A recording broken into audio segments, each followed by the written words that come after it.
Hi everyone, dynamic multimedia में आपका स्वागत है। आज हम बात करेंगे 32 बिट और 64 बिट के बारे में। जब कभी आप अपने कंप्यूटर या लैपटॉप के लिए इंटरनेट से विंडोज़ या कोई भी सॉफ्टवेयर सर्च करते हो या फिर डाउनलोड करते हो तो वहाँ पर आपको सेलेक्ट करने के लिए ऑप्शन आता है कि आपको कितने बिट वाली विंडोज़ या फिर कितने बिट वाला सॉफ्टवेयर डाउनलोड करना है। तो फिर जिन लोगों को पता होता है कि उन्हें 32 बिट में चाहिए या फिर 64 बिट में चाहिए, वो अपनी रिक्वायरमेंट के हिसाब से सिलेक्ट कर लेते हैं।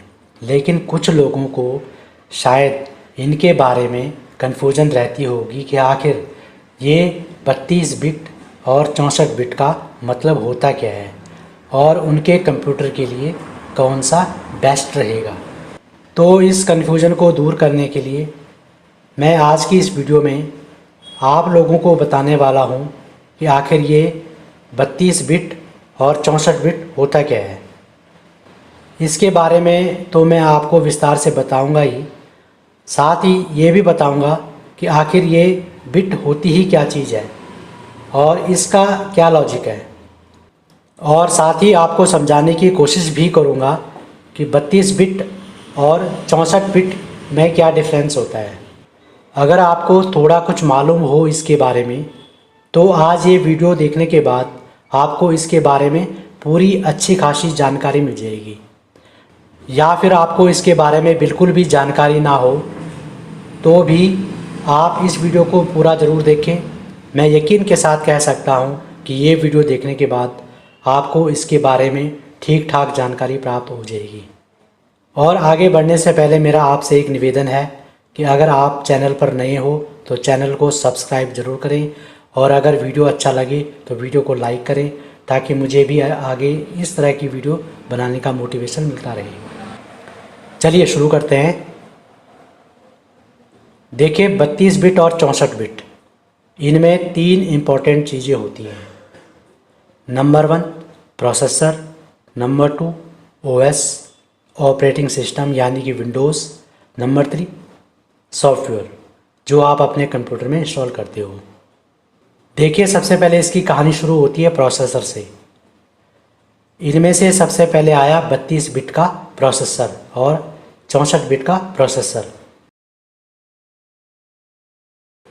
और जब प्रोसेसर 32 और 64 बिट में बनाया गया तो फिर उसके बाद उसमें डालने के लिए ओएस यानी कि विंडोज़ भी उनके कंपैटिबल बनाया गया। यानी कि 32 बिट वाले प्रोसेसर के लिए 32 बिट का विंडोज़ बनाया गया और 64 बिट के प्रोसेसर के लिए 64 बिट का विंडोज़ यानी ओएस बनाया गया।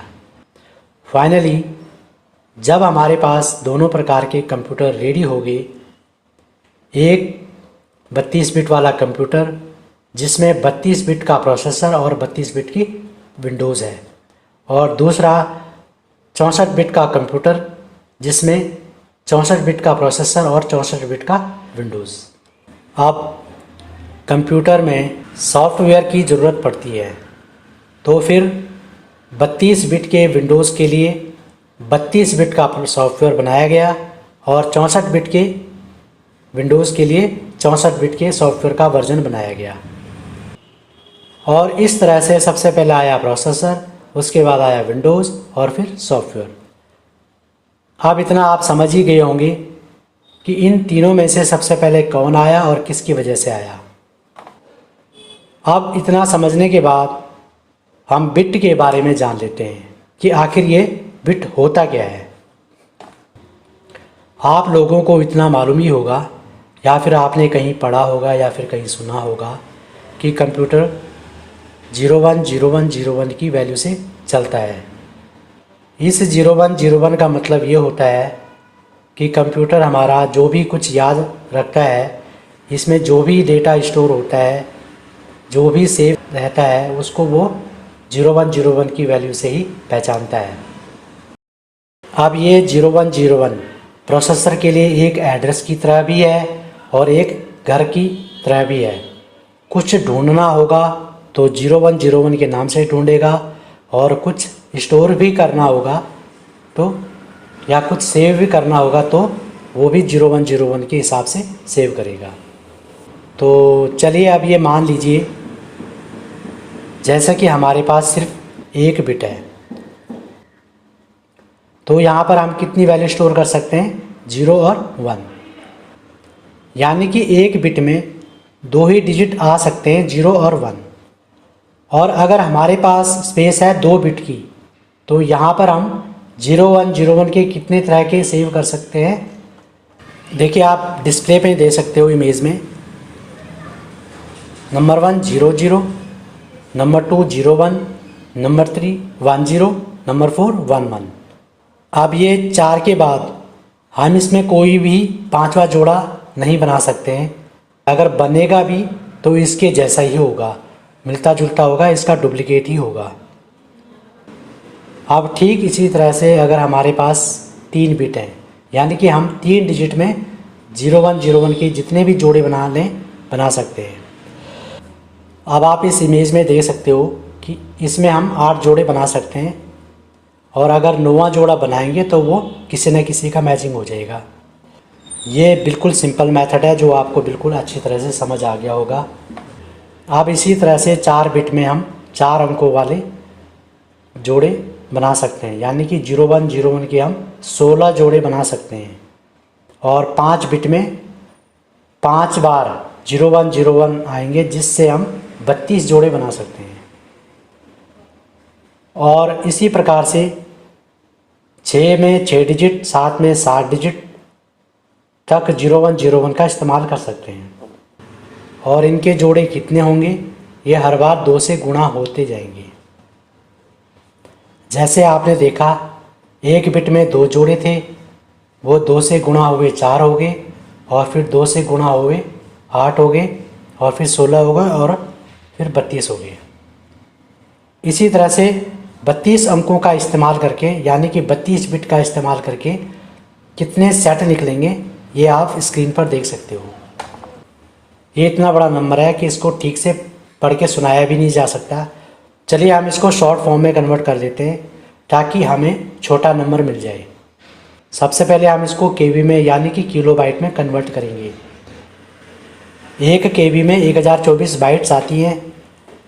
केबी में कन्वर्ट करने के लिए हम इसको 1024 से डिवाइड करेंगे, और फिर हम इसको 1024 से डिवाइड करके एमबी यानी कि मेगाबाइट में कन्वर्ट करेंगे।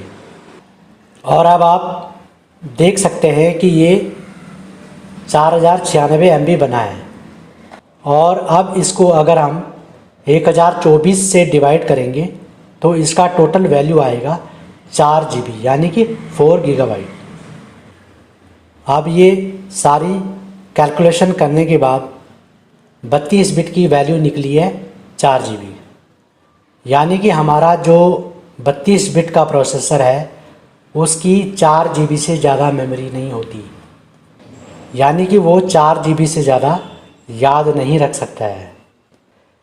इसका मतलब ये है कि हमारे 32 बिट वाले प्रोसेसर में 4 GB से ज़्यादा रैम नहीं लग पाएगी। यानी कि अगर आपके कंप्यूटर का प्रोसेसर 32 बिट वाला है तो उसमें 4 GB से ज़्यादा की रैम नहीं लगा सकते हैं। और अगर आपने ज़बरदस्ती 4 GB से ज़्यादा की रैम लगा दी तो उसकी 4 GB से ज़्यादा मेमोरी फालतू ही जाएगी, वो यूज़लेस होगी, वो सारी आपकी यूजेबल नहीं होगी।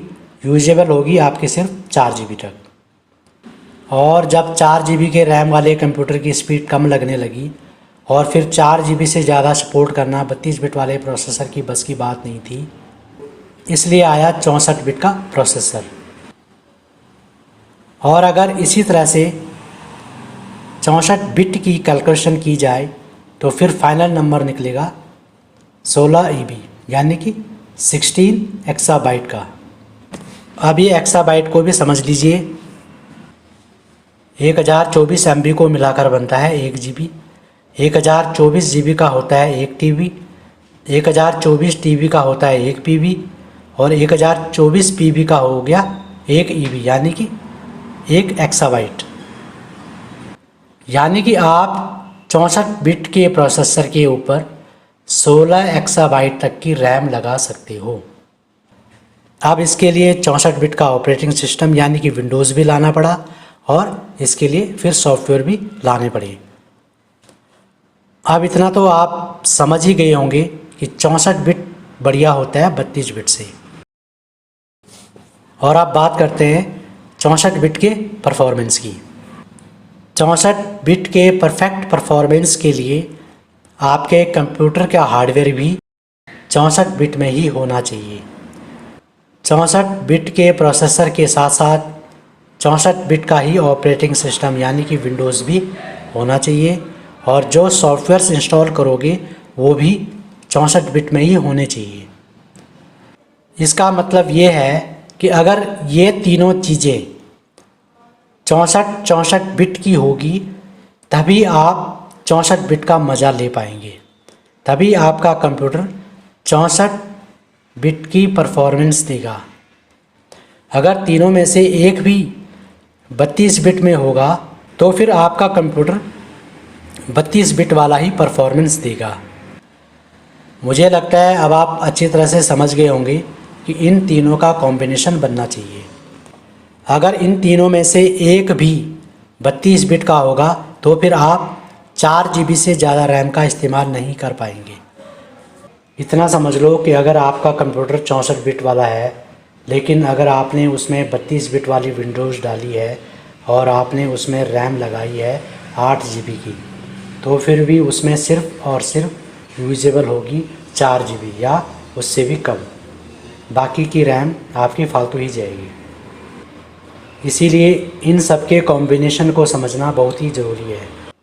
और अब एक बात और बताना चाहूँगा कि ऐसा नहीं है कि अगर आपका कंप्यूटर 64 बिट वाला है तो इसका मतलब ये नहीं है कि उसकी स्पीड ताबड़तोड़ होगी। कंप्यूटर की स्पीड उसके मेगाहर्ट्ज़ और गीगाहर्ट्ज़ पर डिपेंड करती है और क्या थ्रेड है, क्या हाइपर थ्रेड है और साथ ही कितने कोर हैं और उस प्रोसेसर में कितने लॉजिकल प्रोसेसर लगे हुए हैं। इस तरह की काफ़ी चीज़ों पे निर्भर होता है कि आपका प्रोसेसर स्लो होगा या फास्ट होगा। और अब आज के ज़माने में तो सारे ही कंप्यूटर या प्रोसेसर 64 बिट में ही आ रहे हैं। तो आई होप कि अब आप 32 बिट और 64 बिट के बारे में अच्छी तरह से समझ गए होंगे और साथ ही आप ये भी समझ गए होंगे कि बिट क्या होता है और इसका पूरा प्रोसेस क्या है। उम्मीद करता हूँ आपको मेरा ये वीडियो अच्छा लगा होगा।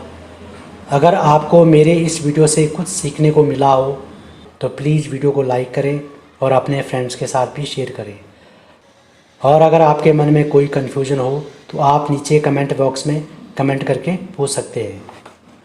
और गाइज़, अभी तक अगर आपने चैनल को सब्सक्राइब नहीं किया है तो चैनल को सब्सक्राइब ज़रूर करें और नोटिफिकेशन बेल बटन को प्रेस करना बिल्कुल ना भूलें ताकि मेरी आने वाली हर वीडियो का अपडेट आप तक आता रहे। क्योंकि इस चैनल पर मैं कंप्यूटर से संबंधित छोटी मोटी टिप्स एंड ट्रिक्स आपसे शेयर करता रहता हूँ। वीडियो को अंत तक देखने के लिए आपका बहुत बहुत धन्यवाद। मिलते हैं अगली वीडियो में किसी नए टॉपिक के साथ। तब तक के लिए नमस्कार।